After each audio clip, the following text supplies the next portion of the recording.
Everyone, তো চলো আমরা এসেছিলাম ঠাকুর নিতে এই বাড়িতে। তো এখান থেকে ব্লগটা স্টার্ট করছি। তো জানো তো বাড়ির সব কিছু ভিডিও করতে অনেক বড় হয়ে গেছে, ছোটো ছোটো পার্ট করে তোমাদেরকে দেখাচ্ছি। তো চলো, এখন এই যে ঠাকুরটা বসিয়ে দিয়েছে মাকে ওই দাদাটা, উনি হচ্ছে ঠাকুর বানায় আর কি। আর তোমার দাদাভাই ওই সাইডে থেকে এখন এই সাইডে আসবে, বললো ধরে বসো আর কি। তো সেইভাবে তোমার দাদাভাই এখন ধরে নিয়ে আসবে, আর আমাদের বাড়ির কাছাকাছি যেখানটায় আসবে তখন ওখান থেকে মাথায় নিয়ে নেবে। তো সেইভাবে আর কি দাদাভাই ধরে বসে পড়েছে। আর ওইদিকে দেখো বাচ্চাগুলো তো অনেকক্ষণ হেঁটে হেঁটে এসছে, এখন ওদেরকে তুলে দেওয়া হলো ভ্যানে। আসলে আজকে বললাম ও উঠছেই না, বলে উঠবো না, ও হেঁটে হেঁটেই আসবে। তো এখন চলো, বাবু হাই করেছে আর দুষ্টুমিও করে, তার মধ্যে দেখো চাকার ওখানে কিন্তু হাত দিচ্ছিল ও, যেহেতু আস্তে আস্তে যাচ্ছে তাই আর কি। এখন দেখো চলে এসেছি প্রায় অনেকটাই বাজারের পেছনে আর কি আমরা আছি। তো এখন দেখো শীতের সময় আর কত কম্বল টম্বল নিয়ে যাচ্ছে আর কি বিক্রি করতে। আর এই দেখো আমি ছিলাম পেছনে সবারই। তো এই যে পারমিতা আর ভ্যানে করে সবাই আসছে, ঢাকি সবাই মিলে আমরা এখন যাচ্ছি বাড়ির দিকে। তো এই যে দেখতে পাচ্ছ বাজারে, আর ওই ডান সাইডে দেখছো কত বাচ্চারা, ওটা হচ্ছে প্রাইমারি স্কুল, ওই স্কুলে আমরা পড়াশোনা করতাম। তো এখন দেখো যাচ্ছে এখন স্কুলের সামনে দিয়েই আর কি। তো জানোই তো 4টের মধ্যে আমাদের পুজো টুজো সবই কমপ্লিট করে ফেলবে, ওই জন্য তাড়াতাড়ি মানে সব কাজে সবাই কেউ বসে নেই, সবাই সবার কাজ করছে। তো এখন দেখো আমরা এই কয়জনই এসেছিলাম ঠাকুর নিতে, কারণ সবাই আসতে চেয়েছিল কিন্তু সকলে আসেনি। বাড়িতে যেহেতু কাজ করছে সবাই, যত তাড়াতাড়ি রেডি করা যায় সব কিছু। তো পুজো হয়ে গেল, তেমনভাবে প্রসাদ টসাদ দিয়ে দেওয়া হবে। তো এদিকে জানো তো যে খিচুড়ি ঘ্যাট ওগুলো হচ্ছে। আর পারমিতার দিকে দেখাচ্ছিল মামি, দেখো ও ছোটো মানুষ সুন্দর ঢাক বাজাচ্ছে, তো সেটাই একটু দেখাচ্ছিলাম। আবার এইটা আসছে বলছে তুমি ভিডিও করছো, আমি বললাম হ্যাঁ। তো সেটাও শুনতে এসছে, ওগুলো হচ্ছে ভাই হয় আর কি। তো চলো এখন যাচ্ছি বাড়ির উদ্দেশ্যে। তো প্রায় কাছাকাছি চলেই এসেছি। তো বাড়িতে অনেকই লোকজন এসছে, সবাই আত্মীয় স্বজন জমজমাটি বাড়ি। তো আমরা থাকি না তখন একদম ফাঁকা লাগে, এখন সবাই বাড়িতে এসেছি, আরও আত্মীয় স্বজন সবাই এসছে। তো বাড়িটা ভীষণই মানে ভরে গেছে আর কি, ভালো লাগছে সবারই। তো জানো তো রাতে আমরা প্রসাদ টসাদ দেওয়ার পরে অনেক আনন্দ করেছিলাম, সেগুলো তোমাদেরকে শেয়ার করব নেক্সট ব্লগে আর কি। তো এখন দেখো তোমার দাদাভাই ঠাকুরটা মাথায় করে নেবে আর কি মাকে, এখন মাথায় করে নিয়ে তো বাড়ির দিকে যাবে। তো ঠিকঠাক করে সেটিং করে নিচ্ছিল আর কি বসিয়ে, যেন ওনার আসতে অসুবিধা না হয় মাথায় করে নিয়ে। তো সেইভাবে তোমার দাদাভাই নিয়ে আসছিল। আর ধুতিটা দেখেছো কত সুন্দর করে পরিয়ে দিয়েছে ব্রাহ্মণ মশাই, খুব সুন্দর লাগছিল। আমার বাবা দেখেছে ফটো, বলছে ভীষণ ভালো লাগছিল, ভীষণ খুশি। তো এখন দেখো যেহেতু গাছপালা বাড়িতে একটু বেশি, তারটা সরিয়ে নিয়ে তারপরে মাকে নিয়ে এখন চলে এসেছে বাড়িতে। আর এখন নিচ্ছে আমার শাশুড়ি মা বরণ করছেন আর কি, আর বোন সব কিছু সামনে এগিয়ে দিচ্ছে। তো এখন হচ্ছে বরণের পর্ব আর কি, তো এখন বরণ করে নিতে হয়। তো সেইভাবে নিয়ম অনুযায়ী সমস্ত কাজবাজই হয়েছিল। আর সবই পরিপাটি করে ঠিকঠাক সব হয়েছিল, এটাই সব থেকে বেশি আনন্দের ব্যাপার। তো এখন দেখো মাকে বরণ করা হচ্ছে। আর হচ্ছে আমার শাশুড়ি মা হচ্ছে বরণ করছেন এখন, আর ওইদিকে সবাই ভোগের প্রসাদ টসাদ রেডি করছেন ওইদিকে মুখ টুক বেঁধে। আর হচ্ছে ও ঠাম্মা বরণ করছে, কারণ ব্রাহ্মণ মশাই তোমার দাদাভাই তাহলে ওনার কাজ হয়ে গেলেই আসনে বসিয়ে দেবে আর কি। আর জানো তো মায়ের পুজোতে কোনো কিছু রাখতে হয় না, যেগুলো দিতে হয় পুজোতে সব কিছুই আর কি ইয়ে করতে হয়, তোমার হচ্ছে বিসর্জন দিয়ে দিতে হয় জলে। তো ওর জন্য এই দেখো বরণ টরণ হয়ে গেল। আর হচ্ছে আমার শ্বশুরমশাই শাশুড়ি মা প্রণাম করছেন, আর হচ্ছে তোমার দাদাভাই ওখানে দাঁড়িয়ে আছে আর কি। আমার মা এসে গেছে, মা ওই যে প্রণাম করে নিল আর কি। তো বেশ সবাই অনেকই খুশি ছিল। আর হচ্ছে এখন পুজো হচ্ছে, আর একটাই দুঃখের কথা যেটা হচ্ছে আমরা বাড়িতে 3জন মানুষ পুজো করতে পারিনি, এটাই হচ্ছে আর কি।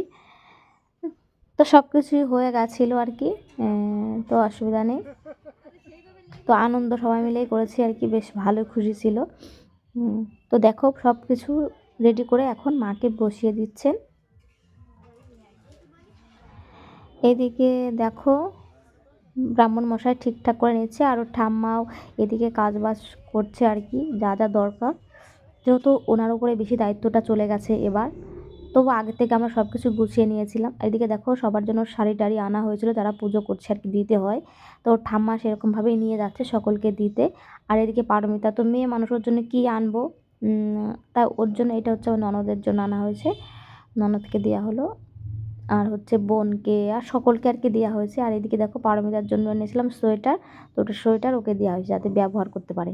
এই যে আমার যা, ও গেল। আর এই যে ওয়ান পিস আনা হয়েছিল ওর জন্য, বলছে কোনটা নেবে বুঝতে পারছি না, ভাবছিলাম যে কোনো একটা নিক যেটা ভালো লাগে। তারপরে সোয়েটারটাই রাখা হয়েছিল, যা যেহেতু শীত পড়েছে ওরই কাজে লাগবে এখন। আর এই যে ঈশান ফোনটা রেখে গেল, দেখা হয়ে গেছে আর কি। তো চলো, এদিকে হচ্ছে ঠাকুর তো পুজো হচ্ছে আর কি, পুজো শুরু করে দিয়েছে ব্রাহ্মণ মশাই। আর একটু পরে তোমার দাদাভাই লাগবে আর কি, সেহেতু উনি দাঁড়িয়ে আছে আর ব্রাহ্মণ মশাইয়ের কাজ করছেন।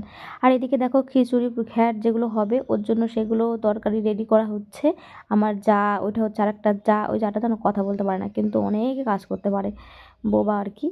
তো ভীষণই ভালো, আমরা গেলেই ভীষণ আসে, কথা বলে। আর এদিকে দেখো এই যে পাশের বাড়ির মাসি চলে এসেছিলো, তো মাসিকে একটু দেখালাম যে এগুলোই তোমাদের স্মৃতি হয়ে থাকবে। আর তোমার দাদাভাইকে দেখো পুরো অন্যরকম লাগছে আজকে, সারাটা দিন না খেয়ে আছে কিন্তু মুখে হাসি আছে তবুও। সব কিছু মারই কৃপা, তাছাড়া কোনো কিছুই সম্ভব না। তো এখন দেখো পুজো অলরেডি শুরু হয়ে গেছে, আর আমাদের আশেপাশে সবাই টুকটাক করে আসছে, সবাই বসে আছে পুজো দেখছে আর কি। তো ওইদিকে তো জোগাড়যন্ত্র চলছে, আর ঢাকি মশাই তো ঢাক বাজিয়েই যাচ্ছেন, যেটা ওনার কাজ। আর এই যে যা বড়দি এসেছিলো, তারপরে যে পারমিতার মা, ওই দিদি, সকলে কাজ বাজ করে দেয় বললে পরে হাতে হাতে, এইটাই আর কি।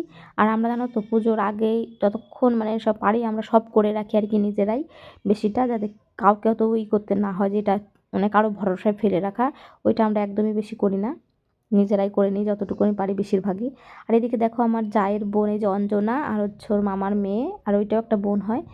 তো এটা সকলেই আমারও বোন। তো এখন ও রিয়াংশীকে বলছে তো জেম্মাকে হাই কর, তো সেটাই বলছিল। আর এদিকে দেখো আমার ননদ, আমার দেওর, আর এই যে ভাগ্নি পারমিতার মা, সবাই এখানে গল্প করছিল। আমার দেওরকে তো পাওয়া যায় না, তোমরা কেউ সেরকমভাবে দেখোইনি। এই যে হচ্ছে আমার দেওর, দেখলে তো ও ছুটি পায় না ঠিকঠাক, ও এসেছিলো পুজোর জন্যই ছুটি নেওয়া হয়েছে, সেটাই তোমাদের সঙ্গে শেয়ার করলাম। আর হচ্ছে তোমার এখানে পুজো হচ্ছে, তো বেশ ভালো, সব কিছু ঠিকঠাক করে হয়েছিল, কোনো কিছুতে তেমন মানে কমতি হয়নি, সব কিছু ঠিকঠাক হয়েছে, সবই মায়ের কৃপায়। এটাই বলা যে তার যা যা দরকার সেইভাবে যেন সব রেডি করে নেয়। এদিকে বোন ভাগ্নে মা ওখানে ছিল ওরা। তার এদিকে দেখো আমার জেঠি, সবাই রান্নাঘরের সামনে এখানটায় রয়েছে, কারণ ওখানে খিচুড়ি করা হবে ঘ্যাট। আর ওদিকে দেখো মাটি ফেলা হয়েছে আমাদের বাড়িতে, মানে মাটি ফেলা হবে এখানে ওখানে, শুধু মাটির কাজ গোছানোই হয়নি, তার ভিতরে পুজোর ডেট চলে এসেছিলো। তো এদিকে দেখো আমার দিদা আসছে নাতি জামাই বাড়ি আর কি, খোঁড়াতে খোঁড়াতে, যেহেতু পায়ে ব্যথা, অনেক বয়স হয়ে গেছে আমার দিদার। আমার দিদার মতন লোক হয় না, ভীষণই ভালো মানুষ, কিন্তু উনি জানো কত সুন্দর গান করে, নাতি জামাইদের দেখলে পারে নাচ করে, খুব খুশি। আর নাতি জামাইরাও খুশি, ওনার অনেক নাতি জামাই। তো কত ভাগ্য করেছে তাই না আমার দিদা, এতগুলো নাতি জামাই পেয়েছে, সবগুলোই ভালো আর কি, সবাই ভালো, আমার দিদাকে খুবই ভালোবাসে সবাই। তো আমার আর একটা দিদা আছে, তাকে দেখাতে পারিনি এখন পর্যন্ত ব্লগে সেইভাবে, তো দেখাবো।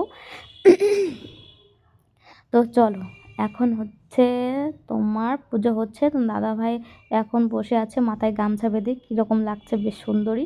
আর এদিকে দেখো যজ্ঞ হচ্ছে, বসে আছে উনি।